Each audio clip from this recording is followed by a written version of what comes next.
start by.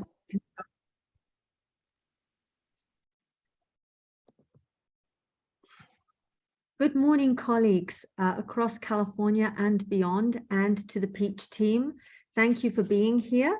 We very much welcome you to the work that we're doing that has been funded by the Dr. Seuss Foundation. We'd like to start today with a land acknowledgement from Sandy, Dr. Sandy, and Jan.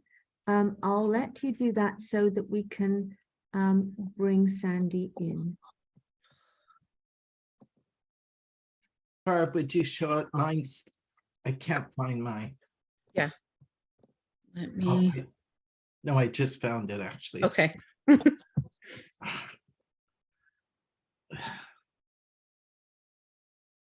No, you do it. Sorry, my computer's a mess. So while we're looking for the land acknowledgement script and screen, I'd like to introduce myself briefly. I'm the director of the Dr. Seuss Foundation project in connection in partnership. And today you're going to be together for 2 hours with our facilitators, Jan, Sharon, and Regina. And we'd like to start each of our sessions with a land acknowledgement. So I'll pass the microphone to Jan. Thank you very much, Martine. Nancy and Barbara, thank you very much for facilitating this land acknowledgement of Sandy Dixon. Thank you. Thank you so much, Jan. No, Sandy Konoptawa Dixon, no hopitu, no more copy. No dawa wawa, no so. Thank you. My name is Sandy Konoptawa Dixon. As she said, I'm from the Hopi Nation. I'm from the village of Mokope, and I am San Clan. I'm also a so'o, which is most important is the role of a grandmother. Thank you so much for the invitation of joining your organization today. I'm going to begin with the land acknowledgement and in reference to a California land acknowledgement that we also use at Cal Poly Pomona. We recognize that we gather on the territorial and ancestral lands of Native California Indians.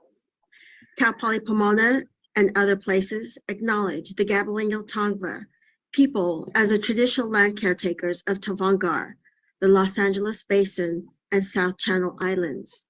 We also acknowledge that this land remains shared space among the Kizh, the Serrano, Cahuilla, Rumsen Ohlone, and Liseño people.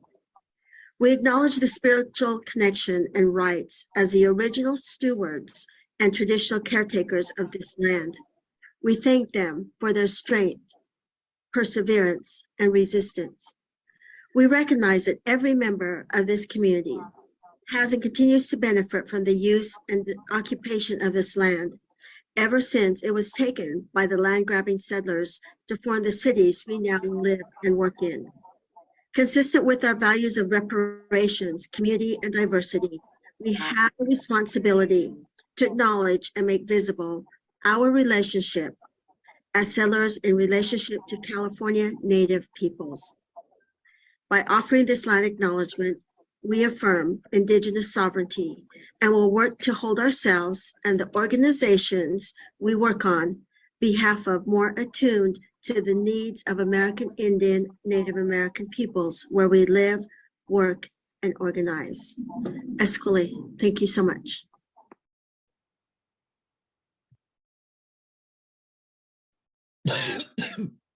Thank you.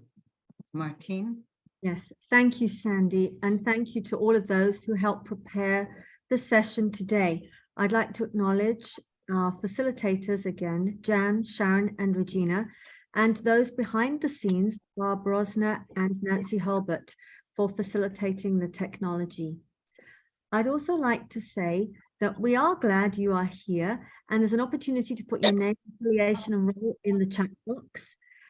Those of you who joined us last month will have had the benefit of hearing from Jan and Sharon on the topic of, oh, the places you'll go, the cultural construction of language.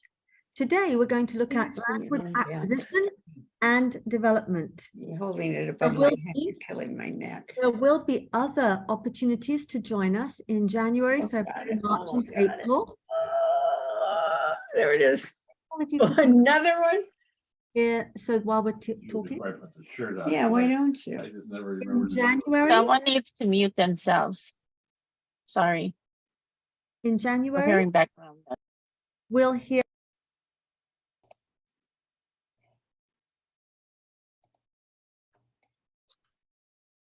Martine, you're on mute. very practical sessions in February, March, and April on facilitating language and literacy in diverse communities. You will have already received from Barb an email on Wednesday this week, which has an overall evaluation for you to complete. We hope that you'll take time for this exercise so that we can offer feedback to our facilitators and to the Dr. Seuss Foundation. Thank you, Bob. These are the topics that are coming up, and these are as mentioned just now. They're to provide us with opportunities to share knowledge, strategies, and resources for our higher education faculty and professional development trainers like yourselves to support early childhood education, adult student practitioners, to support young children's language and learning. Thank you, Bob. So PEACH, the acronym is Partnerships for Education, Articulation and Coordination through Higher Education, and it's cross-sector. It's quite unique.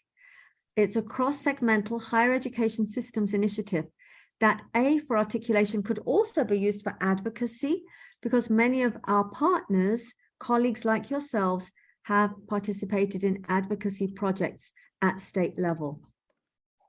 The collaborative includes cross-sector 2-year, 4-year, and graduate level EC, so early childhood child development program faculty partners, as well as representatives from allied professional development programs, professional organizations, and advocacy organizations interested in collaborating to accomplish PEACH goals.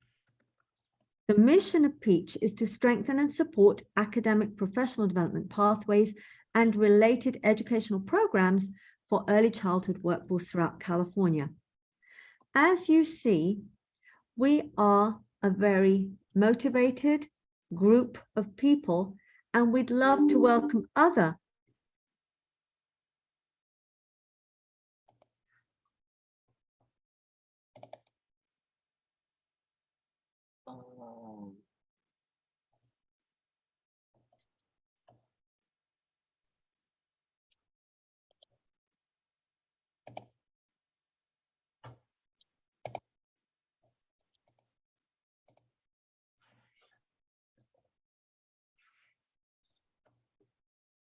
Let's go on about Dr. Seuss and the Dr. Seuss Foundation that has funded this project. We understand and acknowledge that the Dr. Seuss Foundation has found themselves at a crossroads in reviewing some of the Dr. Seuss books and their content. And so the Seuss's estate has decided to cease publication of 6 of the titles due to the racist portrayal of people of color. And as quoted, to do otherwise would be disrespectful to Seuss's legacy of kindness and empathy, and also, we might add, disrespectful to children and families and educators and the community as well. We are proud and happy on this note of rededication and commitment to equity and inclusion to join the Dr. Seuss Foundation in the development and presentation of these workshops for faculty capacity to strengthen DLL and equity and literacy considerations for and cultural considerations for ECE higher ed students who are also teachers. Thank you. Well, here's a, Sharon, are you going to do this or am I? I believe you are. Okay, thank you. Our workshop agenda, just so you know where we're going today, or the places we'll see, right? We'll give you a short recap of workshop 1. Background studies in language acquisition section will be presented by Sharon Donovan. Related brain development research will be presented by Regina Lamourelle. Then we'll have a breakout group experience for you. Then my section on implications for practice around language acquisition and literacy development. And then we'll have another breakout for you and with you. And then the summary and post-workshop evaluation and consideration of next steps for our workshop 3. Thank you. Good morning, everyone. I'm Sharon Donovan from City College of San Francisco, and I'm going to be presenting on background studies in language acquisition. In the last module, we talked about the cultural formation of language and the history of bilingual education in the United States. And the issues were sometimes falsely posed as a forced choice or two mutually exclusive options. Policies are driven by the goal of what benefits society as a whole, as in economy or the outcome of war, versus the goal of promoting a diversity of languages. We argue here that support for home languages and cultures and promotion of multi-language learning benefits the child, the family, the community, and the society at large. In this module, we'll talk about how research is contributing to best practice in this area, about some of the persistent myths in the context of preparing our students for working with our culturally and linguistically diverse communities. Next slide, please. We'll look at some linguists and education scholars who've made significant contributions through their work. Noam Chomsky and the language acquisition device, Krashen and the affective filter, Genesee and Cummins, both on bilingual acquisition, Lily Wong Fillmore on social context, and Linda Espinosa on policy implications. Next slide, please. Noam Chomsky countered the widespread view that children merely copy what they hear. His radical idea was that we are genetically designed for language with what he calls a language acquisition device, or LAD. He argues that all peoples have categories for parts of speech constituting a universal grammar. He also claimed that children generate language based on some internal capacity for rules rather than by copying what they hear. This is what he calls a poverty of stimulus and refers to the gap between the limitations of what they hear and what they're capable of producing. Consider the young child who uses terms like wented. She knows that went is past tense. She knows that in English, an ed is added at the end to make a past tense, but she's not copying speech that she's heard. She's applying some rule, but that was not directly taught. My favorite example of this was a 3-year-old who was trying to get me to look at something a cat had done on the stairs in childcare, preschool. She was unwilling to or unable to explain what it was, but she said that whatever it was, quote, totally irritating. There's a rule at work there, and no one taught it to her. Next slide. Stephen Krashen's affective filter. Stephen Krashen is a linguist at the University of Southern California and has contributed a great deal to the field of applied linguistics. He's been a noteworthy supporter of bilingual education and wrote more than 1,000 letters to the editor during the 2000s anti-bilingual schooling campaign. I wasn't able to find if those letters were published or not, but we did come across that tidbit. Although his 5 hypotheses about second language acquisition was focused on older learners, the affective filter hypothesis is particularly relevant to understand language and literacy in young children and their families. Next slide. The affective filter variable strongly influences the success of language acquisition, either barring or facilitating the process. And they're the three elements that he points out. Motivation, performers with high motivation generally do better in second language acquisition. Self-confidence, performers with self-confidence and good self-image tend to do better in second language acquisition. And anxiety, low anxiety appears to be conducive to second language acquisition. Now, this might seem intuitive, especially to educators of young children, but it can provide an important framework for the implementation and evaluation of multi-language learning programs and work with MLL families. And throughout here, we've kept the second language or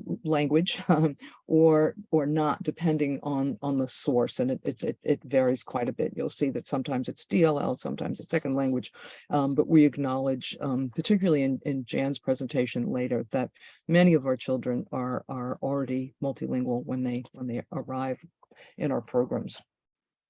Regina will talk more about this, the same approach, but through a neuroscience lens, the same approach as the affective filter when we come to her presentation. And the next slide. Next slide, please. Lily Long Filmer was an early proponent of the role of family, and since the late 70s, she's been exposing the dangers of what she calls subtractive bilingualism at UC Berkeley.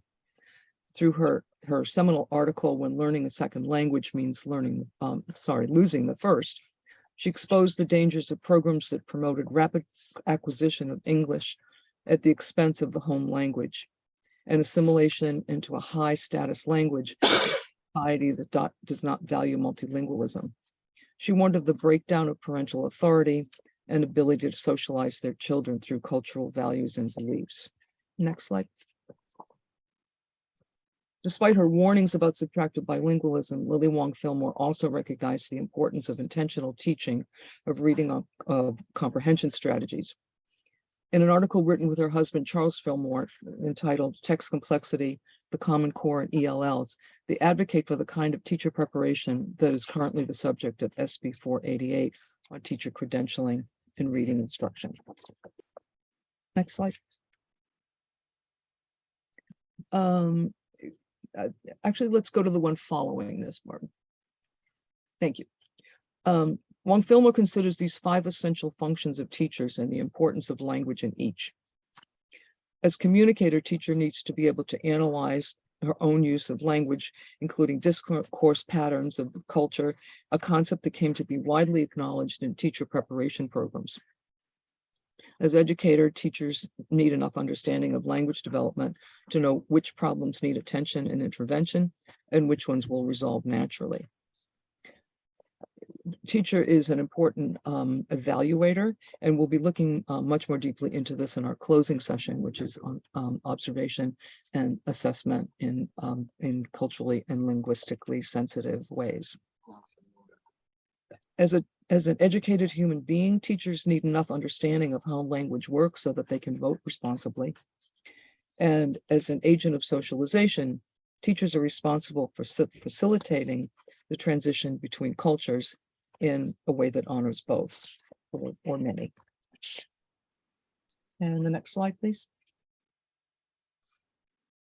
Next, we'll look at some persistent myths that have been researched and debunked in the literature.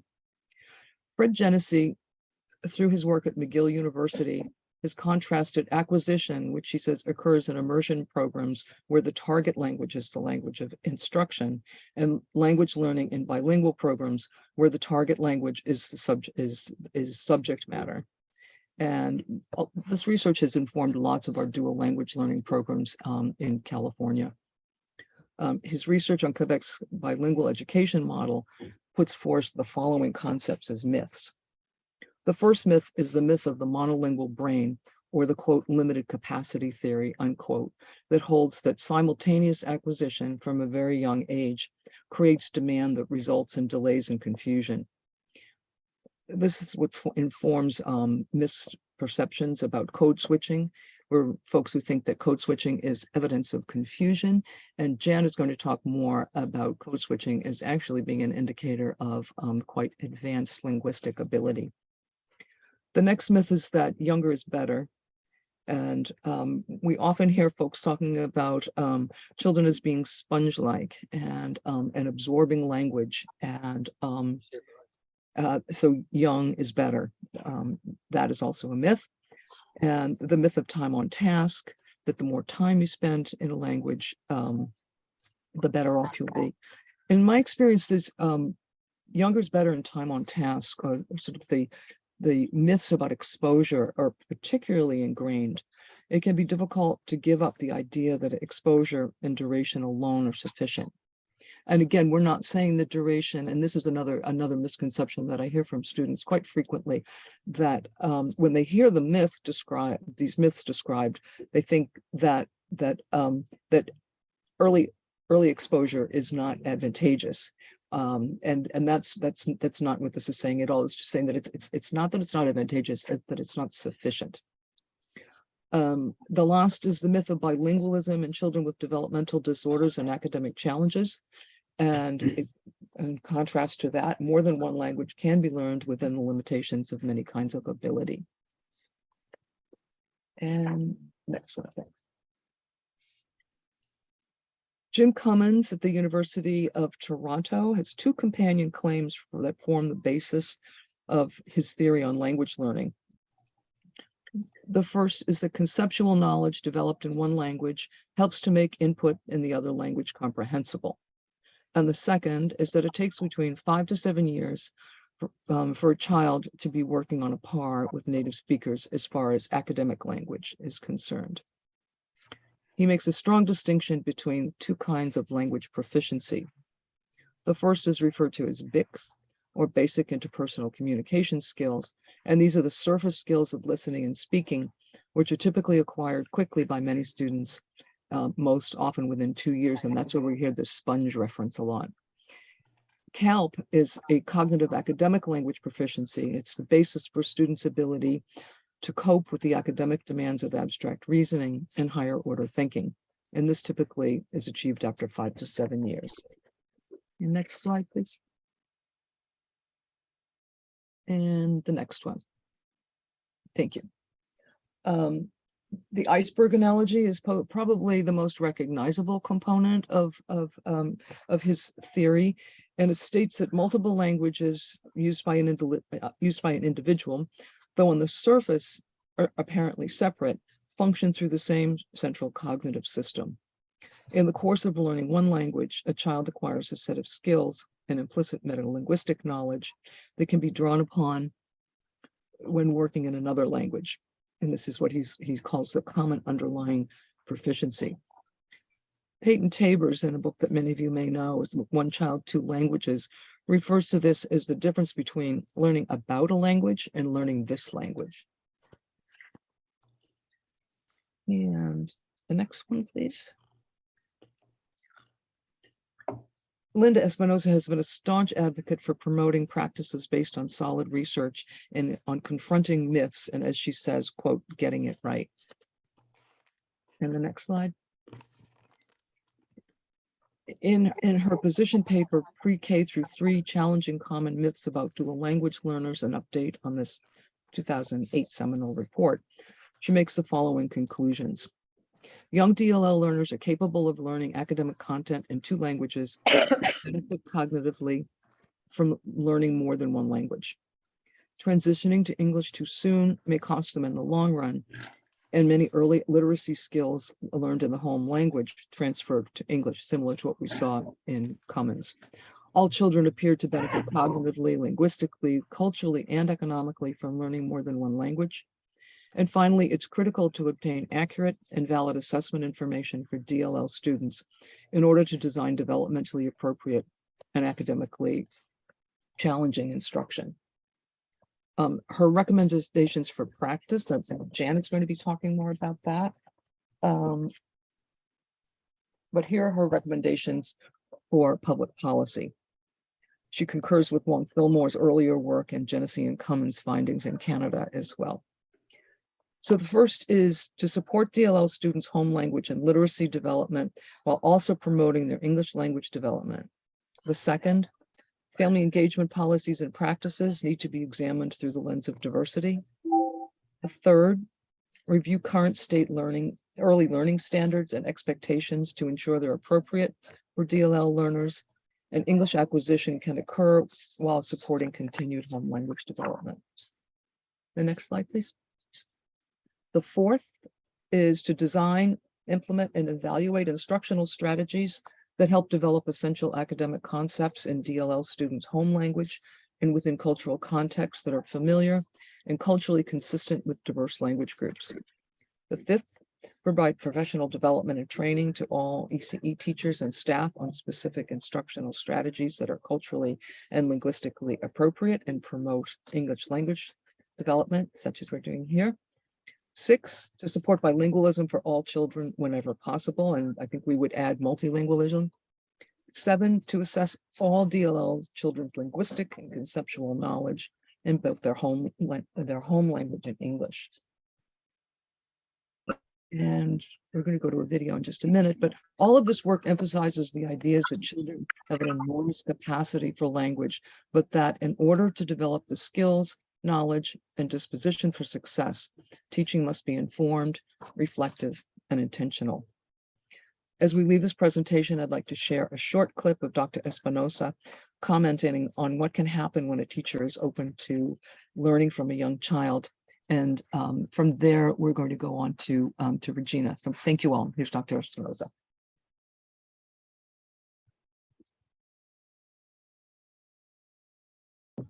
Sound isn't on.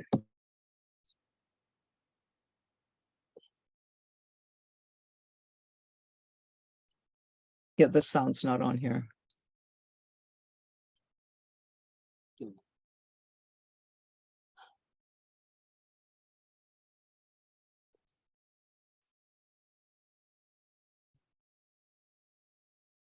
If you stop sharing, and then when you click on the share screen, there's a on the bottom left-hand side for the sound.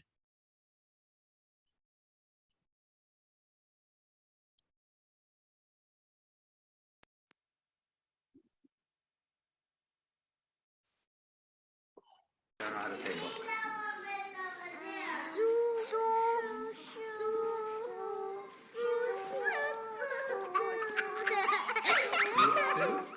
Say it slowly. Su.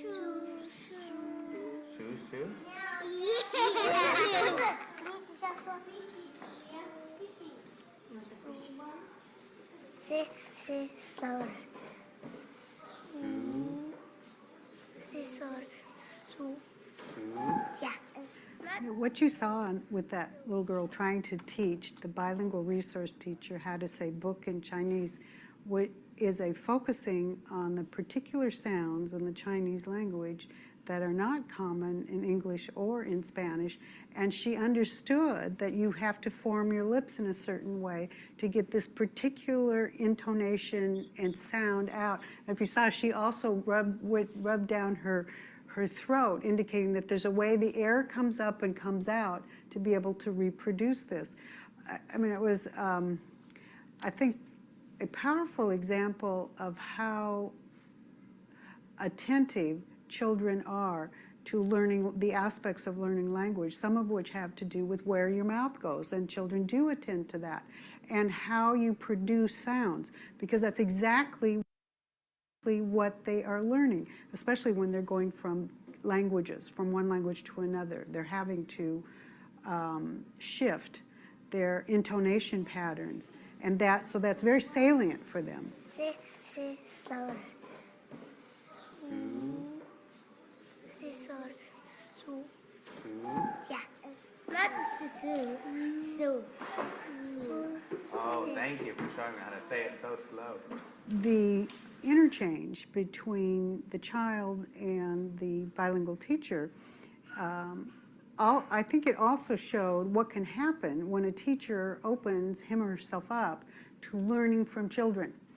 That he was actually putting himself in the position of being the student, and the child was teaching him the language. Now, what powerful message for that child, that you have something, you have a talent and expertise, something I need and don't have, and you can teach me. And she takes this very seriously and tells him absolutely everything she knows about how to make that sound correctly for the Chinese language. It's not simple. It's not just su. No, it's su. There is an inflection to that tone that the Chinese language needs in order to make that particular word, that when you just say su in English or in Spanish, it's not the same word.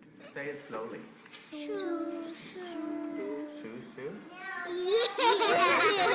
你只想说 say slower. When he first tried it, he wasn't successful. He asked her to slow down, so it was slowly teach me so I can do it correctly. That's a language modeling lesson, that it's going to take all of us a little bit of time and maybe a little extra effort in something that I'm not used to doing in order to master a language that you're very capable with. Oh, thank you for showing me how to say it so slow.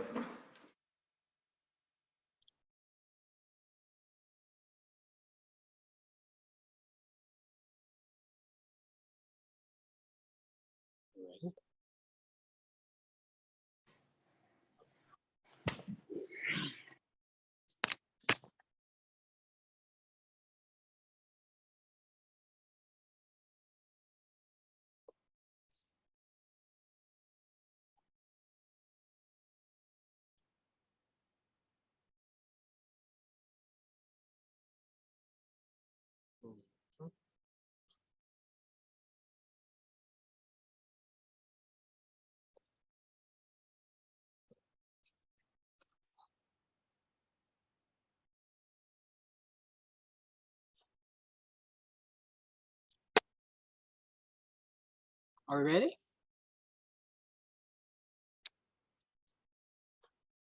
Yes. Hello, well, my part of this is to talk about how the brain learns. This quote from Jean Piaget was one of my favorites. The principal goal of education is to create people who are capable of doing new things, not simply repeating what other generations have done. People who are creative, inventive, and discoverers. That has a lot packed into it, but it sums up a lot of what I've learned about neuroscience and about learning, is that we're supposed to be helping young people be the best that they can be, learning from who they are biologically, and yet a lot of times we teach to standards and benchmarks. My part of this is to hopefully get you excited to go and discover more, because obviously I can't give you all of what you need in 20 some minutes or so, but to challenge you to look and to find out not only what the brain learns, but how it does it. Next slide, please. There are a few rules that we've discovered over the last few years. We've learned more about the brain in the last 40 years than we did the last 500. And a lot of what we've learned has borne out to be true, and we've seen it in our early day lives. And some of these rules are about uniqueness. Brains are uniquely wired to respond to outcomes. If it's what our brains live and do shapes what we become. Experiences and movement wire the brain. In school, I can remember being so bored, sitting down and being quiet, that I had to get up and do something, or I usually sat in the back of the room so that I could kick my legs or get up or find something to do. The bottom line is, if you don't use it, you lose it. What's reinforced is used, and what is reinforced over time becomes permanent, or it gets pruned away. Now, pruning is not necessarily a bad thing. The brain does that all the time, because that's how it keeps a nice tidy brain to make room for things as we go through our developmental periods. But when we do too much pruning, we lose opportunities that maybe we would have been able to use had we had more movement. Stress and threats. This is a big one. Stress and threats create trauma, which causes the physical architecture of the brain to not function like it should. I will go over some of these a little bit later. I'm just going to run through them quickly here. The brain responds to threats with a set of predictable physical and chemical and behavioral changes, all of which steer us away from being able to store new learning and new memory, but just being able to survive. Let's face it, in the survival zone, I win, you lose, what's the problem? There's very little reasoning there, just a biological need to survive. Relationships matter. And this falls in line with Lily Wong Fillmore's observations about the value of families and the home language. We learn in the context of what we're most familiar with and our families and what we do. It isn't just about school, it is about the family, the community, and our past and our background. So we can't ask new learners who have a second language from another a culture to forget that and pick up English. We've got to consider that native language as the foundation for them learning everything and to build, I think, appropriate skills. Patterns and meaning are the way the brain wires its information. The senses, implicit ones and implicit ones, that means the ones that we can see and feel, and the ones that we just kind of know internally, our emotions, they're also important in shaping the brain. And our brains are always seeking meaning, and that's, I think, a real important one. Next slide. Next slide, please.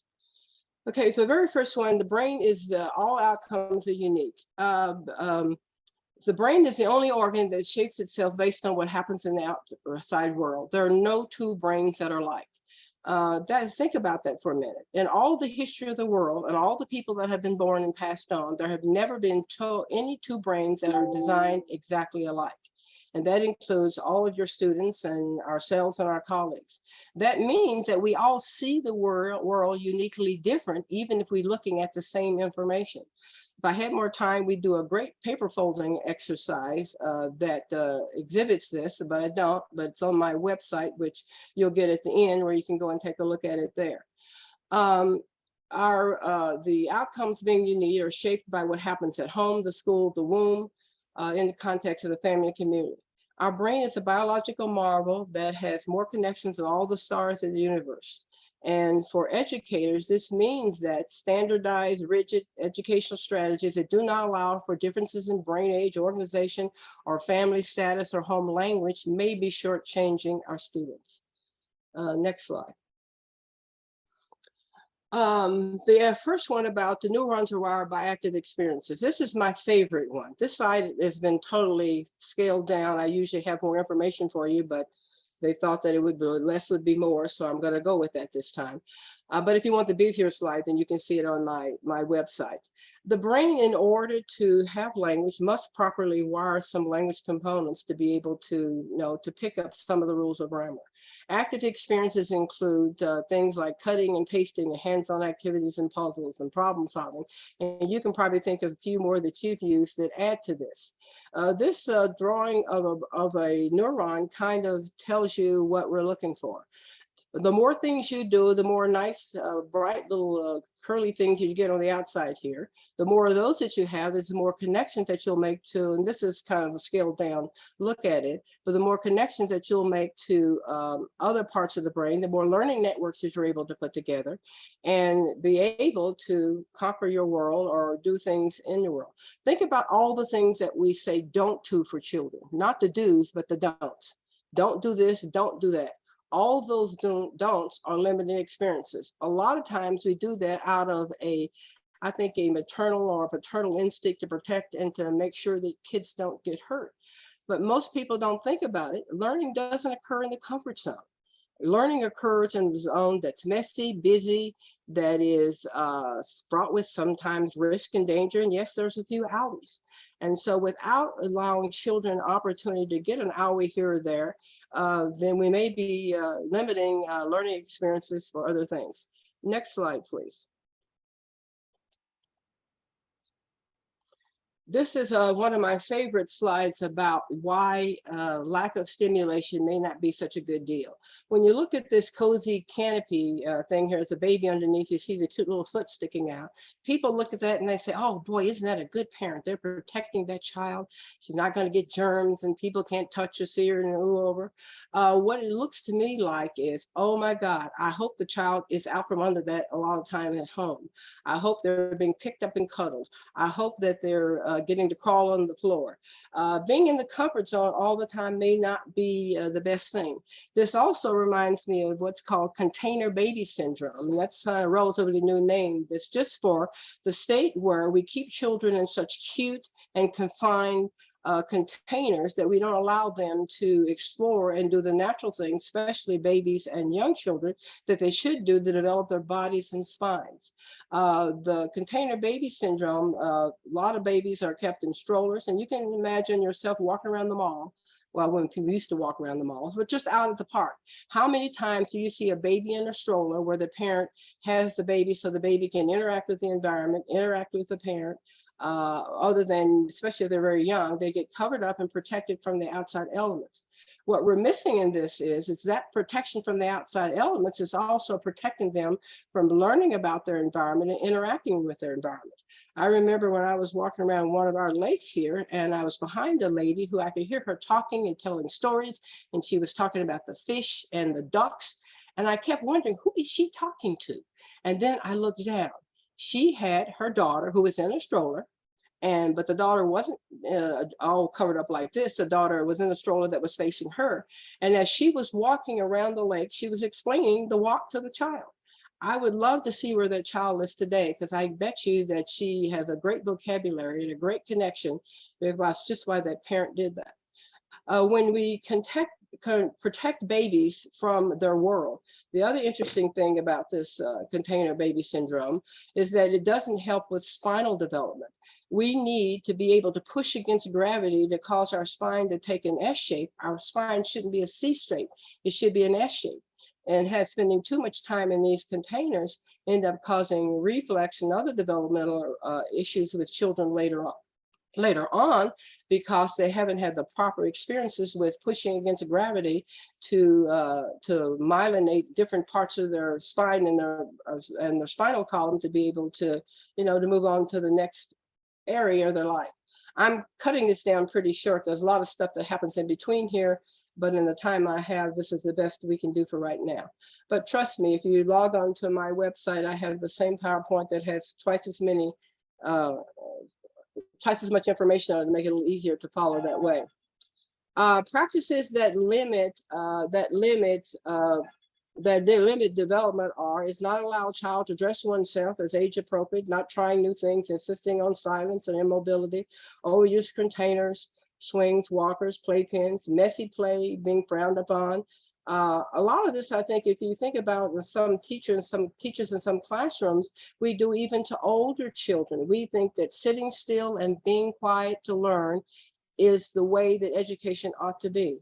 I remember one great example that I had for my daughter who was in 5th grade. I came up to the classroom to help, and when I got there, they were making masks. And they were making masks, and they had all kinds of plaster and stuff. And then she also had another group that was experimenting with what do you call it? The volcano with vinegar and soda. And so she really had a mess going on there. And I go, oh, this is going to be great. So I stayed there and watched a while, and the teacher was going to each group, the mask makers and the volcano makers, and everybody was doing what they needed to do. There were some kids learning that you couldn't put an over amount of vinegar with the soda or you're going to have a real mess. And so it really was quite a messy day, but a lot of learning going on. And so she said to me before I left, she said, I hope I don't get into trouble for this because there's a lot of mess here. And I said, oh, this is great. I can see what your students learned and how supportive you were, and that you're right there with them and helping them explain what happened. A little bit later, she called and asked me to talk to the principal because sure enough, she got reported by a parent for having a messy classroom that didn't understand why the teacher was wasting so much time with all the message she had going on. And unfortunately, that's a lot of the way we look at education, is it got to be nice and neat, all lined out in a syllabus, A following B following C following D in order to be able to be learned. But what we know about brains is that brains don't learn in the comfort zone. In order for our brain system to be stimulated to learn something new, something must trigger it to do it. And that isn't having an event that we're accustomed to. That's exercise and practice. That's not learning.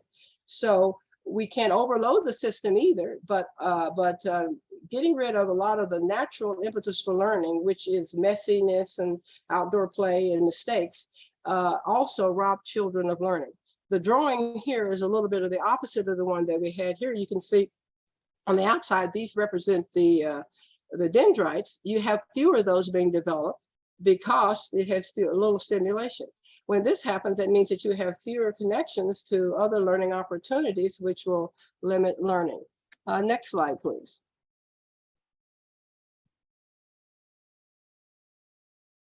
What this means for educators. A lot of times too, we've learned that learning takes time and it takes a little messy environment. A lot of times we may be testing too soon because we've taught something on Monday and we expect the student to learn it by Friday. What we don't realize is this physical process of constructing this neuron, which is learning, takes time. It may take as much as a few seconds to 3 or 4 weeks.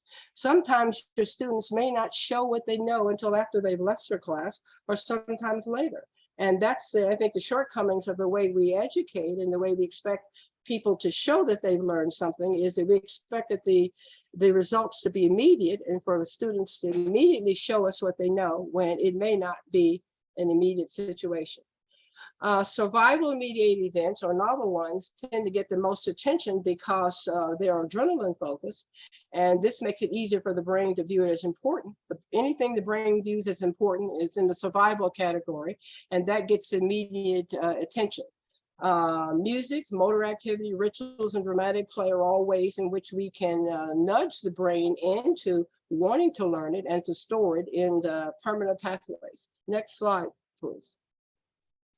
Time out to myelinate. This is another one of my favorite things. A lot of times we think that I've all heard the thing is, are we on task? And this happens a lot, especially in the early grades. So-and-so wasn't on task. I say to myself, and I used to hear these comments, in fact, it was made to about one of my students, and I said to the teacher, I sure hope not that she wasn't on task. And she looked at me puzzled, like, well, I mean, how could you say that? Well, from what I was understanding what she meant and what she meant were two different things. The brain does need time out to myelinate. If she was taking time away from the intense information that she was getting to make sure that she could store it properly in her brain, then I think, hey, not being on task is fine.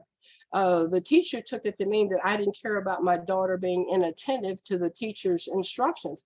And to be actually, sometimes you have to allow students to take a mental break away because too much information giving too fast and one piece on top of the other, the brain cannot manage that. And this changes with depending on the age of the child or learner, and also how much they know about the topic, their interest level, their hydration, all kinds of things. So you don't really know. The rule of thumb is the brain does need time out to myelinate, and the chart I have up here is the only one that I have available. It doesn't have one for younger children, but you can't get to, I guess, a little smaller than 1 minute. But the bottom line is probably the younger you are, the more time you need, or the more timeouts, the more rest times that you need. The bottom line being is to consider when you're giving something that's highly technical or new for students, is not to expect an immediate response for them, but to give them time to learn it, but also while you're teaching it, take time for the brain to make meaning of it and to create the pathways. And that means not giving long lectures or long blocks of information, but allowing students to get up and stretch, sing a song, talk to a friend, anything that takes that brain away from that particular task. In education, because we haven't spent much time learning about the brain, how the brain learns, we don't understand that the brain can't just keep learning one thing after the other. It takes time to build those networks. And that time that it takes is given by those brain breaks. And this is where another thing that's kind of a pet peeve of mine is that the teachers always get upset if the classroom is interrupted or things aren't silent, and all the standards that we've created for our perfect classroom without looking at, do those standards make sense now based on what we now know about how brains learn? And it doesn't make much sense. And another standard that a lot of classrooms have is there'll be no eating or drinking in the classroom. Dehydrated or hungry brains don't learn well. They don't behave well, and we kind of, make learning a lot harder for us when those biological needs are not met, because the brain cannot attend to things like that until, hunger is taken care of or thirst is taken care of. And thirst is a tricky one because most people don't realize they're thirsty till well past the point that they should have had a drink, and that includes young children. They get thirsty too, and dehydrated brains don't behave very well. So we need to consider that. I would say give everybody in the classroom a drink break, a water break, and a potty break if they need one. Next slide. This is a slide about experiences where you can take this to show the importance of experience is that just multiply, and this is kind of a formula that I'm giving you here, and you can put whatever in there, whether it's an antisocial act or too much of anything. When you look at, if you think that watching something 30 minutes a day is no big deal, depending on what's in that particular information, over time, you can see that you can end up with a lot of antisocial acts that a child's brain has been exposed to over the course of their early childhood. And we wonder why, when they reach 18 years of age, that they have some of the beliefs and lack of empathy that they have. Maybe they spent too much time watching some of these types of shows on television, and over time, it adds up. Now, for the brain, an experience is an experience. The brain doesn't watch television and say, "Oh, that's TV. I'll just put that in another, and I'll put that in another category." Over time, all of it, television, what we do in real life, what parents say, all of it adds up to make who we are. And by the time we get to be young adults, we've had a lot of experience with a lot of antisocial acts, which is shaping who we become and what we believe. Next slide, please. This is what experience looks like when in the brain as far as neurons. This is a schematic of dendritic neurons. Here you have a neonate 6 months and at 2 years. And this gets refined further down as students gets older.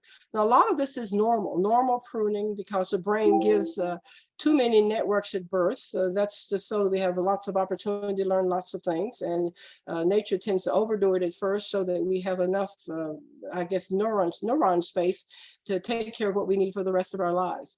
But also what happens is if we don't stimulate certain networks, then those get pruned away. And the language networks tend to be some of the first ones. Second language networks tend to be reshaped sooner rather than later. A lot of this we learned from the Jeannie experiment as far as how you look at grammar.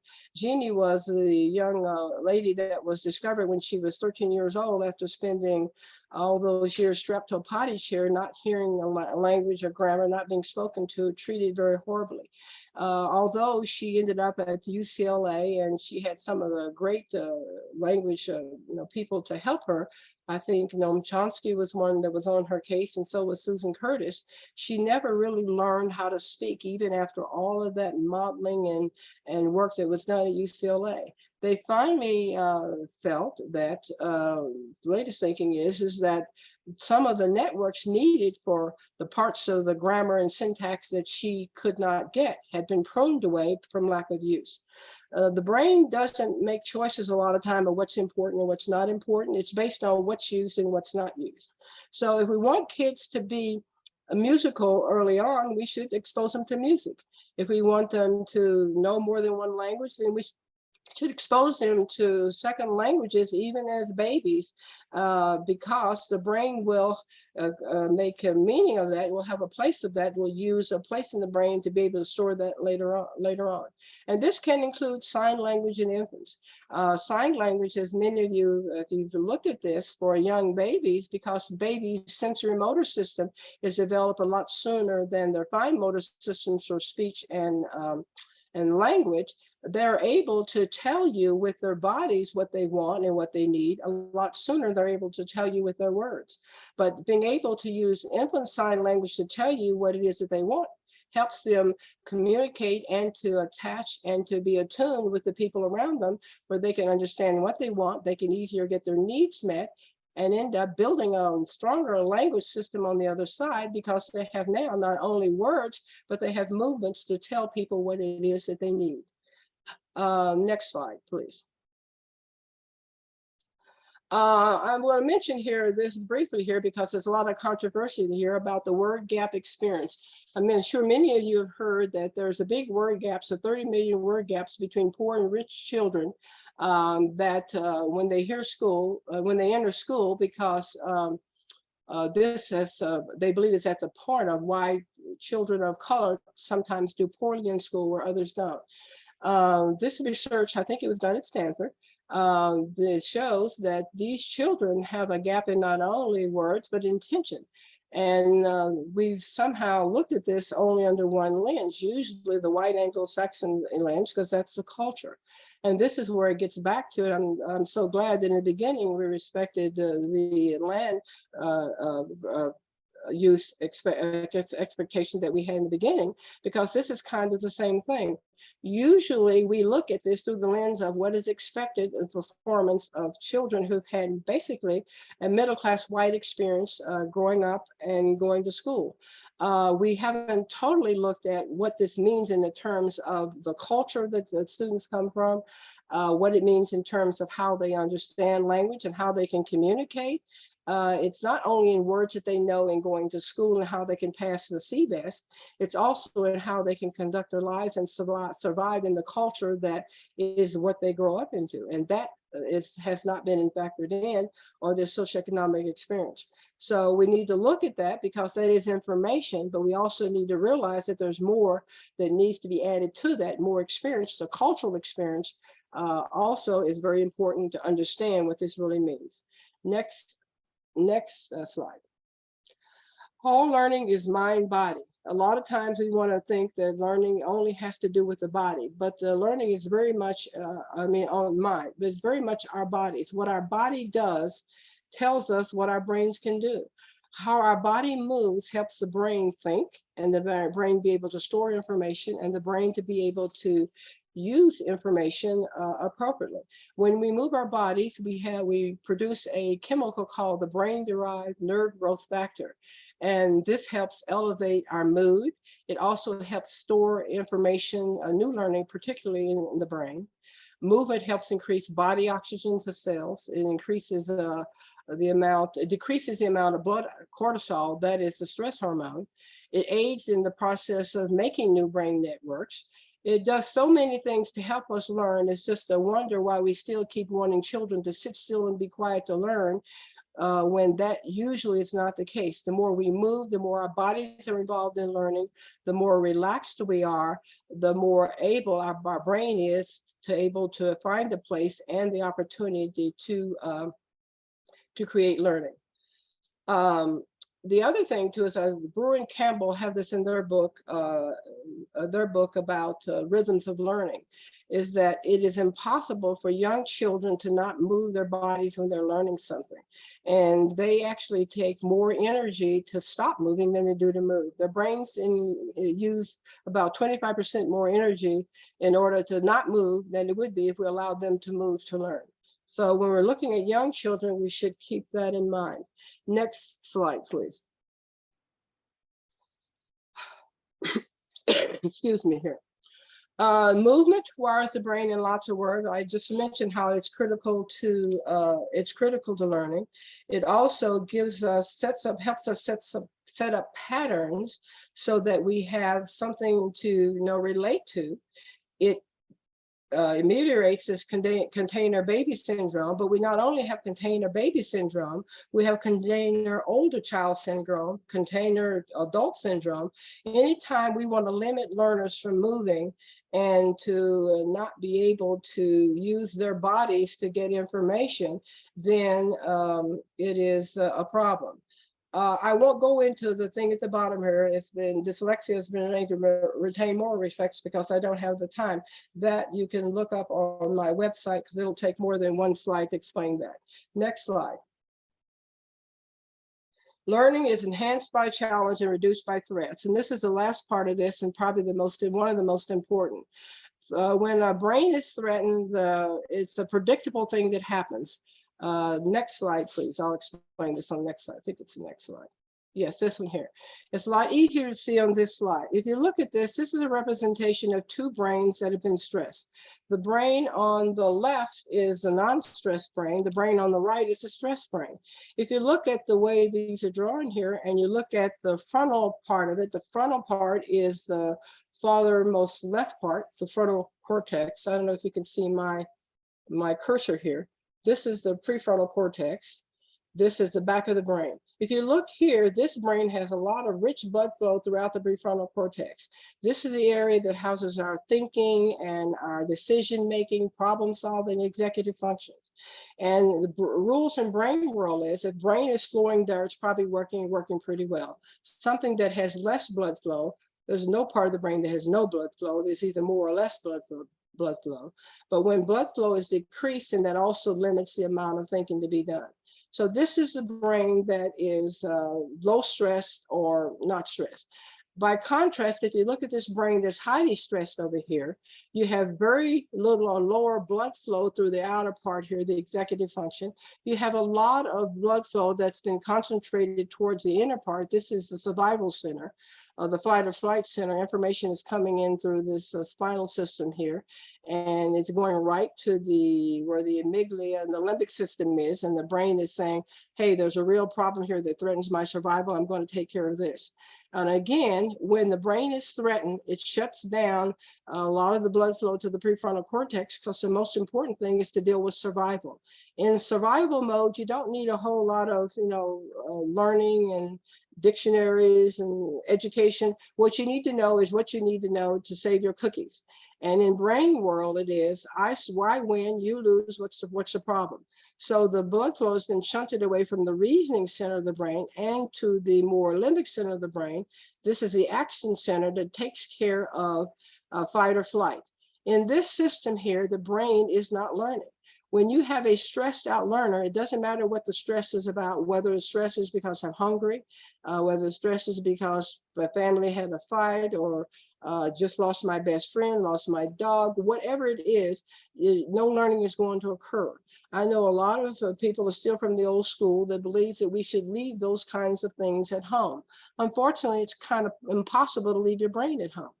And so as teachers, we have to realize that a student's learning state is very much our problem, because without them being in a state that's reasonably stress-free, not stress-free in the sense of no stress, because you got to have some stress to get out of bed in the morning, but where overstress is not biologically appropriate. But if you're overly stressed, you're not going to do much learning. So you might as well deal with whatever the stress is. And dealing with that stress means that you help that learner get to a place where they're able to function, where they're able to learn, or you help them take care of a problem that's really causing them some problems so that they can't learn. The other real problem for younger people, especially for children that are very young. Next slide, please.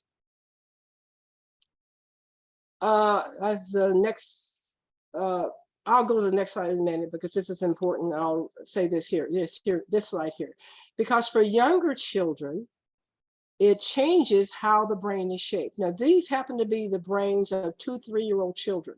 When you first look at them, you would think that the brain on the far right is the abnormal brain, is one of somebody who has Alzheimer's.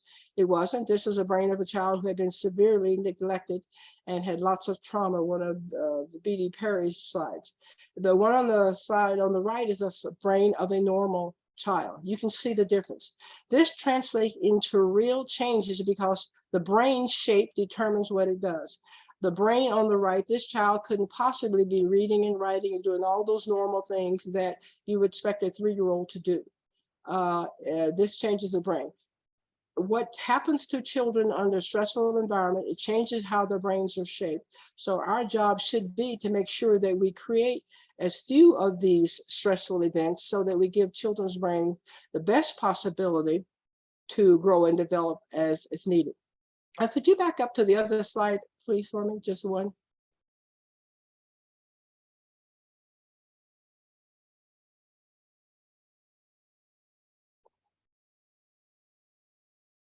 Okay.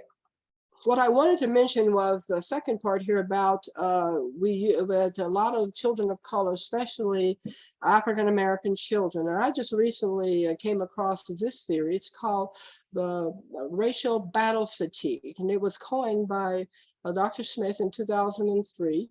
And this is where children go through a lifetime of being susceptible to toxic stress because of a multiple and adverse factors that happen in their school: poor quality schools, racism, low access to healthcare, All of these are some of the ways that groups of color are affected. This creates toxic stress that shortens their telomeres. Those are parts of the DNA, and it changes the expression of vital genes in their brain, including their nerve growth factors. So from the very beginning, when we have children who are raised in as highly stressful environments, and one of the stressful ones of which they are a part of, which is a lot of it's out of their control, is the racial issues that happen. This creates undue stress that causes children early on to start having brains that are shaped for stress and for alarm, as opposed to being shaped for learning. And now you can skip to the last one. You can learn more about racial battle fatigue from my website here. I don't see the slide with the one with the words on it here. Let me see.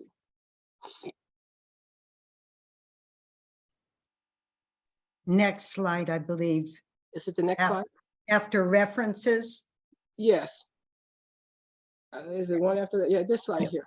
I don't expect you to read all of this. In fact, I got most of these from people who've been to some of my workshops.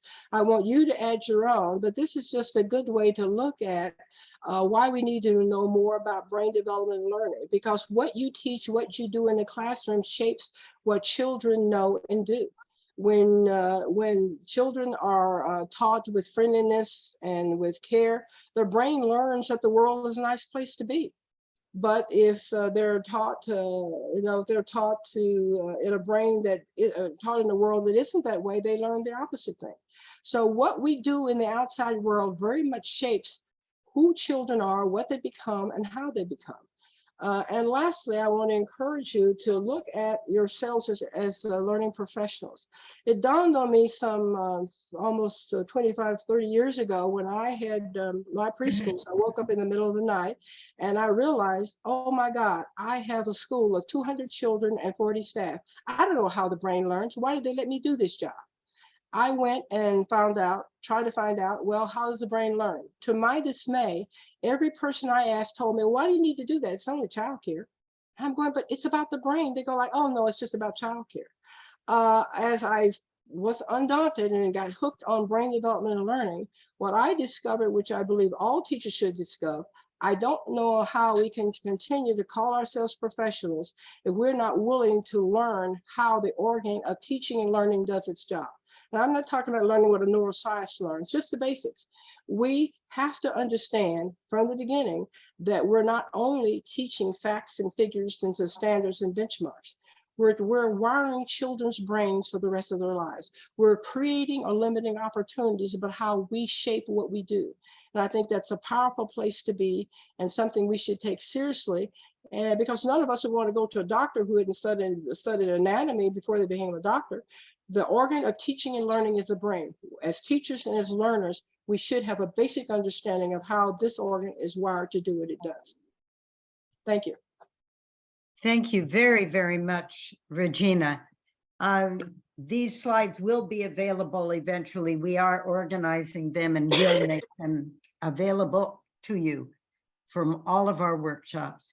We'd like to give you a chance to break out and to discuss. When you look at and you feel bathed by the material that we've covered so far, what roles have languages played in your life? Do they confirm or conflict with our workshop so far? We'd like to give you 7 minutes in the breakout rooms to discuss this.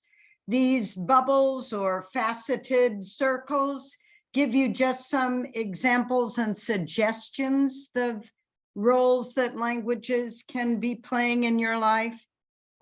Please then go ahead and we can go into breakouts coming back in 7 minutes.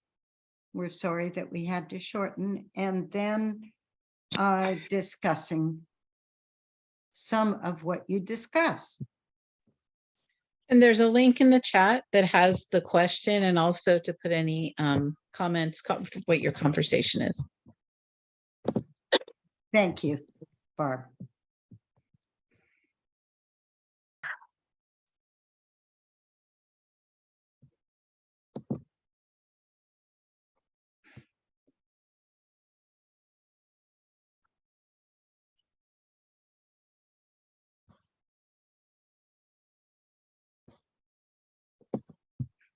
And just let me know if you're having trouble getting into a room and I can add you to one.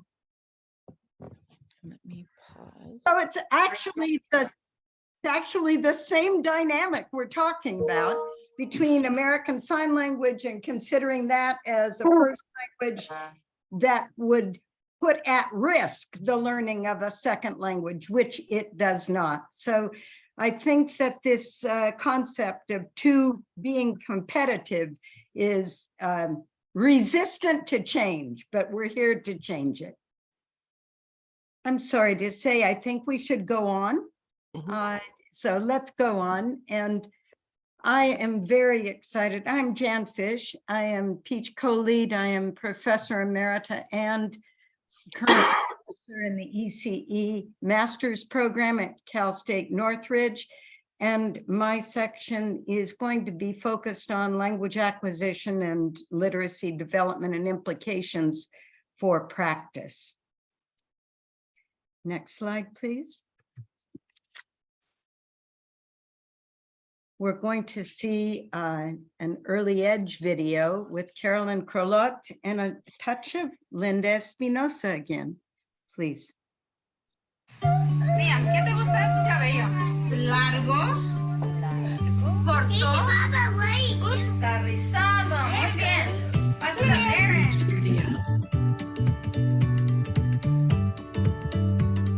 Dual language learners are the youth of our state. They're a large percentage of the kids in our schools now and an increasingly large percentage of the young ones that are entering school. And now, in light of the policy change, we are now seeing much more interest in dual language and multilingual education. The recent neuroscience and developmental science is showing what an advantage it is to be a dual language learner. It's a cognitive advantage, it's a developmental advantage.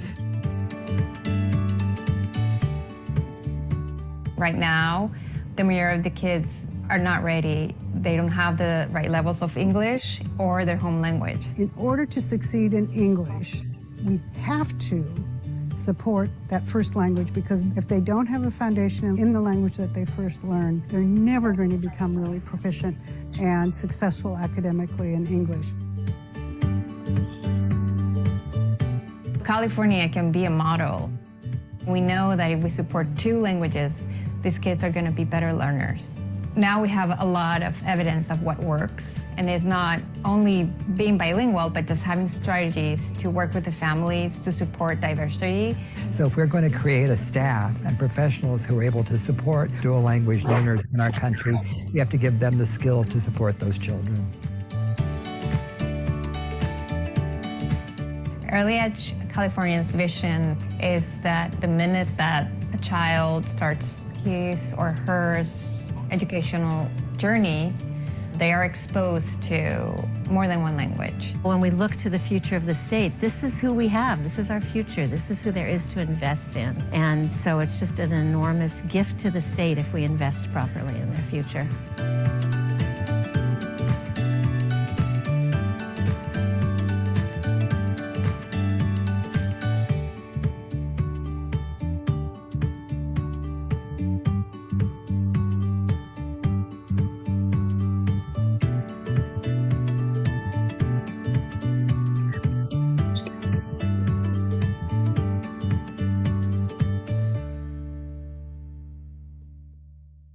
Thank you. So this 60% of our children come with more than English or a language other than English or more than one language.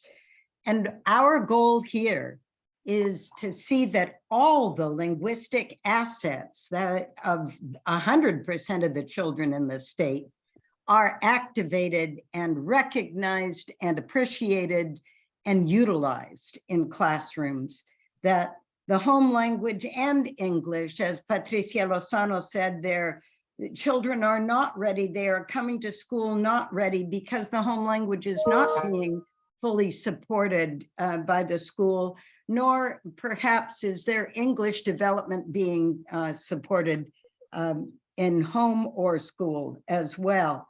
So and pointed out the importance of families in informing the best practices in the classroom linguistically and being partners in this. So we're going to talk about today, focusing on first language acquisition in babies and incredible capabilities.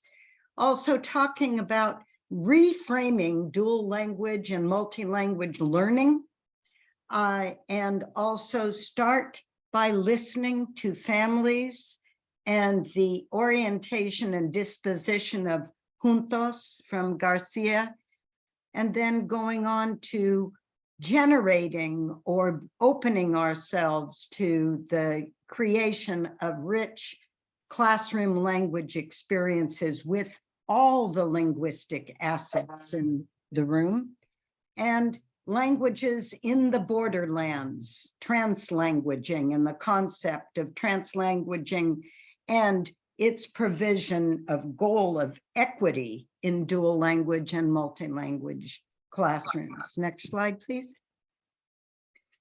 As we know, babies are hardwired to attend and respond to language from in utero through after birth. And in the first days of life, babies begin to differentiate between languages heard and spoken in their environment. Baby speech starts to sound like the inflection of the language or languages in their environment. And child-directed speech, we need to keep attention to parentese. Do you remember that when parentese was also discarded as inferior language model? And we know now that parentese is our natural way, our usual way of connecting with and engaging with a baby. What's fascinating too in language learning, babies do not learn from screen models. They only learn from human beings, and other babies together learn more and sooner than babies alone. So it's the social interaction, that dialogue that is established even at very early, what we would call pre-screening. Can you be here Monday morning at all? Please mute yourself. Yeah. Please mute. Please mute yourself. No, okay, but Oh, no, I need a carpet cleaner. Please mute, please. Thank you. Thank you.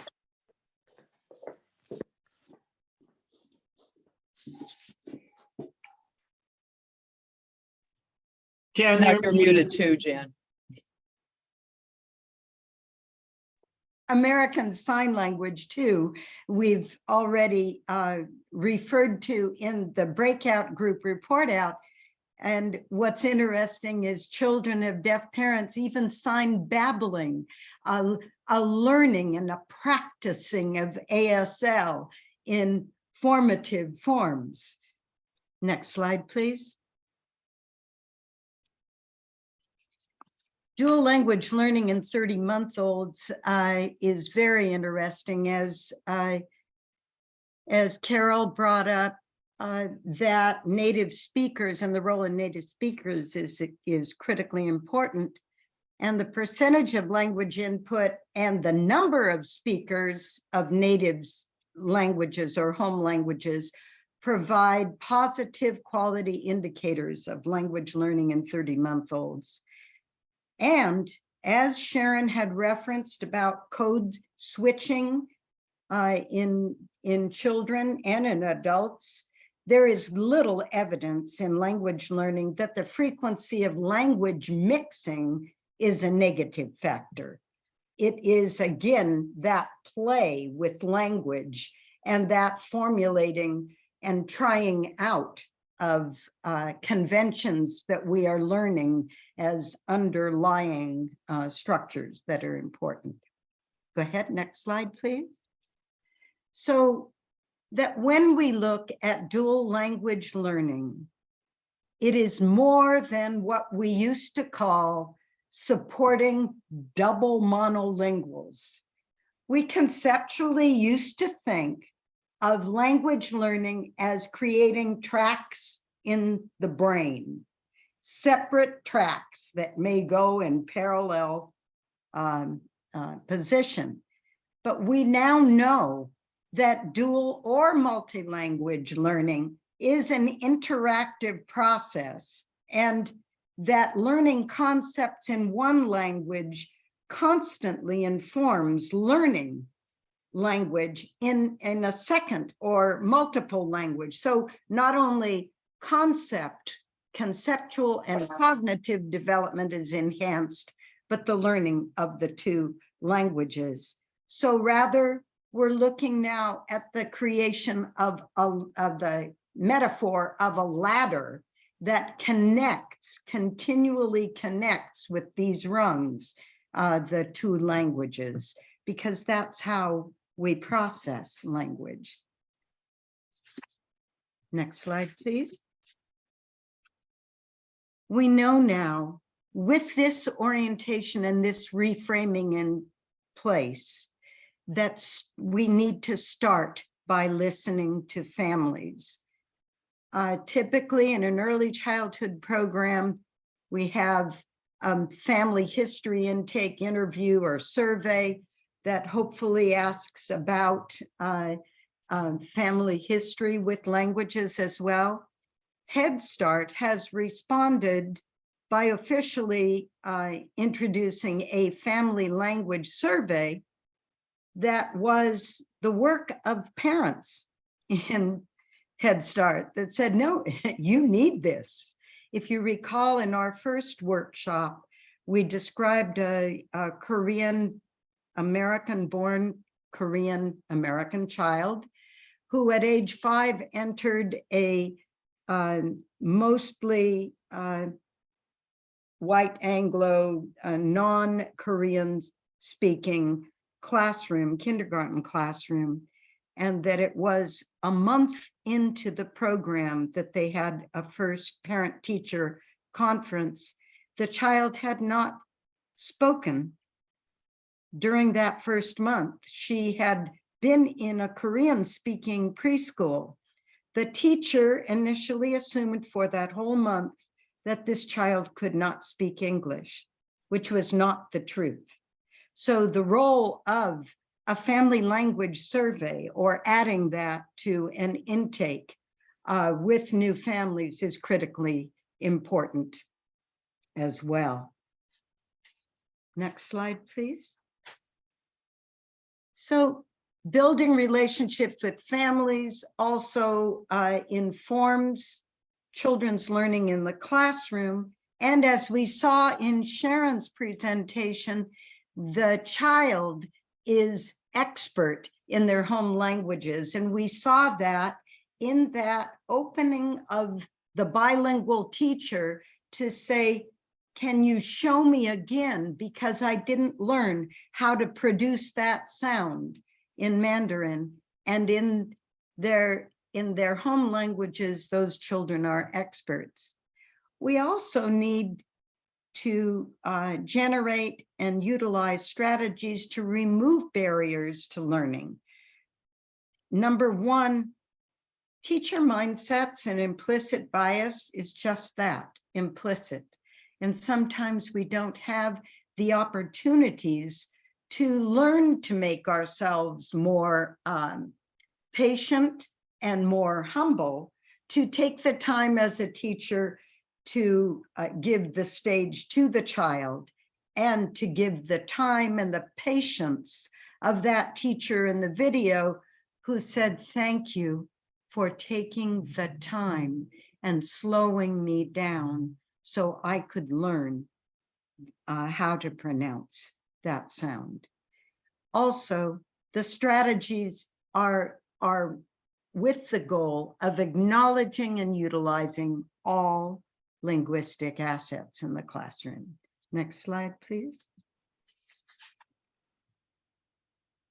Garcia refers to the orientation or disposition of being juntos, Juntos in Spanish means together, so that there is an acknowledgement and an invitation to use all of the home languages and English in the classroom to seek to really engage that underlying those underlying principles and proficiencies that Sharon again showed us in the iceberg theory, and looking at how important that is to utilize. On reflection, I'm thinking that 1+ in our traditions in early childhood are the basic central role of the ecological and ecocultural theories of looking at an inclusive model. What is, I think, equally important for us to look at is that the United States is consistently deemed as an individualistic oriented dominant society, so that what we see in our handling of languages in the classroom and our openness to languages in the classroom is acknowledging and being aware of both the individualistic currents and the interdependent collectivistic cultural currents in our classroom, to again maintain that all of those linguistic assets of all children have a place in the classroom and in learning, because they do, whether we acknowledge them or not. Next, please. In bilingual classrooms, I thought it was interesting at a recent study of looking at even bilingually certified teachers may not detect the dual and multi-language children in their classrooms that are not speaking the second language that they are proficient in. So or first language that they are proficient in. So that in one study, there were 5 other children in the room speaking languages from across the world that went unnoticed, and effectively their 50% of their linguistic assets were not being brought into play, into language learning in the classroom. So the teachers may assume that languages also spoken in a given country are mutually intelligible, which are not true too. There are sometimes that languages, like in South America, in Uruguay, between Uruguay and Brazil, where they speak Portuguese, and Uruguay, where they speak Spanish, they speak Portuñol.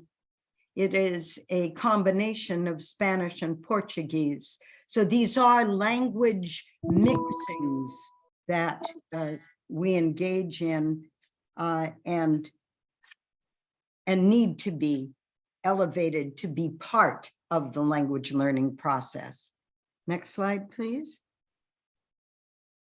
So this Languages Without Borders. So translanguaging is really a collaborative process that is the natural way, that the dynamic way that people use language in real life, and really captures those common underlying proficiencies that Cummins talked about, and also makes more possible, as Sharon talked about, Tabor's and the difference between learning a language and learning about language, that meta awareness of language, so that you can use one language to help enhance learning another language and vice versa. So a student mixing languages, responding to a friend's question by drawing on whatever knowledge and vocabulary they know in multiple languages, is a good place to start understanding, reading, listening, or watching something in one language, and then summarizing it or interpreting it in another language is also a way to access all that is in the room, home languages and English. In other words, there is no competition necessary between the different languages a student knows. Students choose what makes the most sense to communicate based on the cultural and social context. I know this makes us nervous, just as the talk of ASL and Patty's example of using ASL before children could speak in any language. I think that it is really explicit, made explicit in the results and confirmed by recent research that such is not the case. What happens in the classroom where languages are segregated in artificial ways, and I'm not talking about a period for speaking in one language and a period for speaking in another, but one that is hierarchical and says that home language is not important, or home language is only important as function to learn English, put the linguistic assets of over 60% of our young children in this state at a risk of not being acknowledged and utilized and engaged in that dual language, multi-language learning going forward. This translanguaging concept is something that is inclusive in the recognition of communication languages and all groups. Next slide, please. So the summary implications for practice are that we're seeing the central role of families and children. We're also seeing that we need a wide range of presentations of families and children in the environment, and attention to those borderlands of language where either in borders of countries, we've seen it, but borders of languages in our classrooms, we need to pay attention to use a wide array of pedagogical strategies, to use all of the language in the room, a robust variety of models of language experiences in the classroom, periodic assessments of each child's language and conceptual knowledge, and frequent related professional development, as also discussed by our previous two presenters. Next slide. So we have 11 minutes. Barbara's actually suggesting that we forego this and leave some time for evaluation and some thank yous and some talk about what's to come. So why don't you go on with the what's to come, and we'll end up with the evaluations. Okay. Super. This is such a rich material. Thank you. Thank you. Thank you, Regina. Thank you.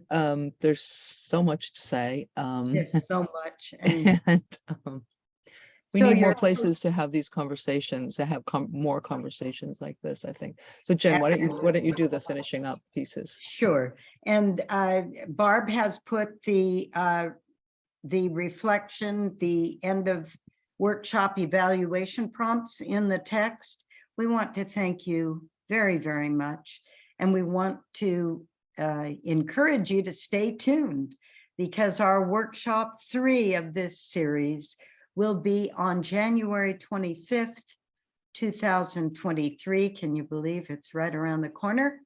From 6 to 8 p.m. Please note that's a different day of the week. It's a Wednesday, and it's from 6 to 8 in the evening. May be accessible more to more people.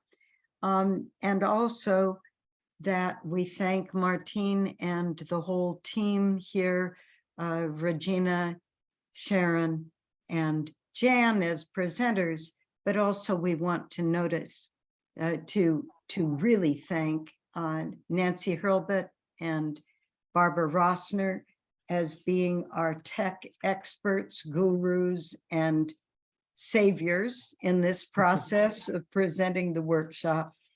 And we look forward to your engagement throughout the series and informing our series as it continues. Thank you very much.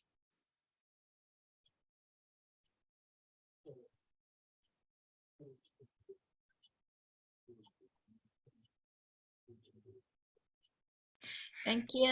Bye bye.